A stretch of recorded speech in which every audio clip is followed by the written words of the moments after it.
దైవజనుడు వాక్యం చెప్తున్నప్పుడు సంఘంలో కానుక వేయవలసి వస్తే సింగిల్ రూపీ, ఒకే ఒక్క రూపాయి కూడా కానుకలు డబ్బాలో వేయలేక అందరూ కానుకేస్తున్నప్పుడు ఆ ఒక్క రూపాయి కూడా వేయలేక, అలానే నేను కానుక వేయకుండా ఉంటే పక్కన వాళ్ళు ఏమన్నా అనుకుంటారేమోనని అందరితో పాటు వరుసలో కానుకల డబ్బా దగ్గరకు వచ్చి ఖాళీ చెయ్యి, నా దగ్గర డబ్బులు ఉన్నట్టు నేను కానుక ఇస్తున్నట్టుగానే ఖాళీ చేతిని అలాగే వదిలి, నా దగ్గర ఏమి లేదు ప్రభువా, ఈ ఖాళీ చెయ్యి నా దగ్గర ఉంది, నువ్వు కృపతో జ్ఞాపకం చేసుకుని అలాగా వదిలేసి వరుసలో వెళ్ళి కూర్చున్న పరిస్థితి నా జీవితంలో ఉంది.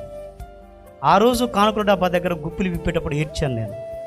నేను కనుక ఉద్యోగం చేస్తే నా పరిస్థితి వేరేలాగా ఉండేది ప్రభు, నన్ను సేవకు పిలిచావు కాబట్టి నీ పనికి వచ్చా, కానీ నా దగ్గర ఒక్క రూపాయి కూడా లేదు, నువ్వు చూసావు, నన్ను కృపతో జ్ఞాపకం చేసుకోమని కన్నీళ్లతో వదిలాను.